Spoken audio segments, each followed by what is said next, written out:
Okay, so my sister got me this book, and it's called Where is Home, Little Pip? It's probably backwards. It's whatever. And it came out the cereal box. The title in Spanish, in case you were curious, is Donde se encuentra el hogar Pepita? And it says on the inside, compliments of Cheerios. Spoonfuls of stories. It's clever marketing. I'm gonna read some of it. The first page is like a nice mountain. I guess that's where Pip lives. Here's like little Pip as like a little baby. Little baby chick Pip. Here we go. It says, Pip was hatched in a nest made of pebbles on the cold Antarctic shore. She was as fluffy as new fallen snow, and small even for a baby penguin. That doesn't tell me anything about how big or small it is. I've never even seen a baby penguin, but that's okay. Every day Pip played. Whoosh, wish, wee. That's the noises that she when going down a hill. Makes the same noises in Spanish.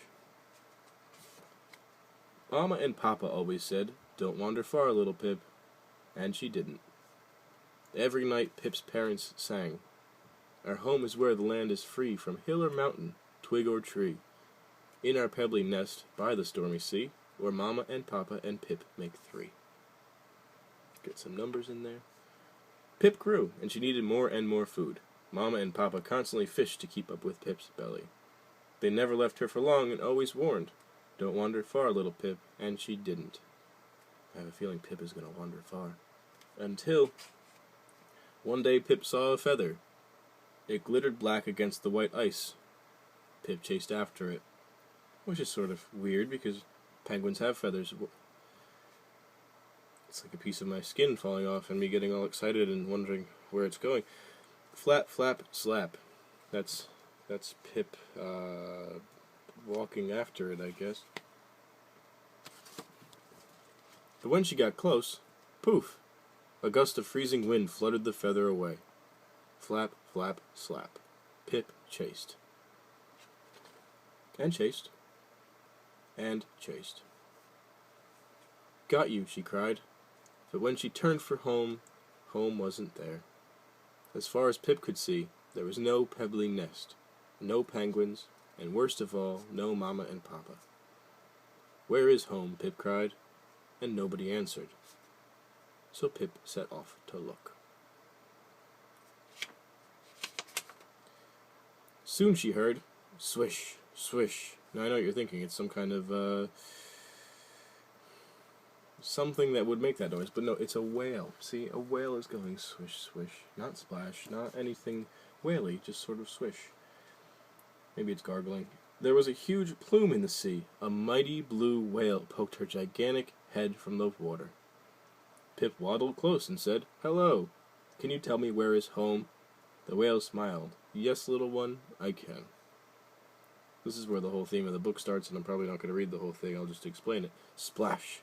See, that's a whale noise. She slapped her mighty tail and said, "Home is under the ocean's deep, by the coral beds where minnows sleep, where fish are in schools and sea creatures deep, where my babies and I swim and leap." So basically that's where the whale's home is and not where the penguin's home is, and the penguin goes, "Well, that's not my home, I'm going to keep looking."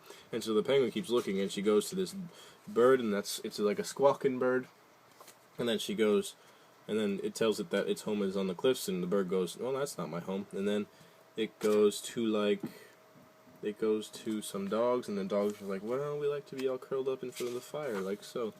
And the penguin's like, "Well, that's still not my home." And in the end, Pip is looking and looking, and she's all alone, and she gets lost, and she freezes, and she starts crying, and then she starts singing, because when you're freezing cold, you sing.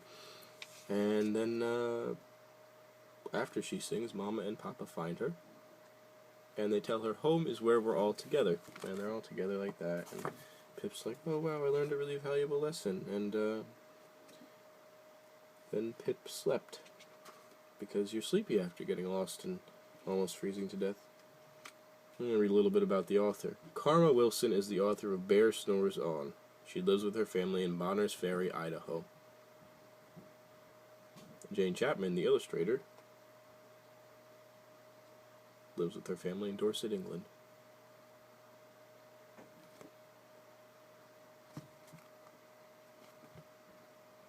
Thanks, sibling.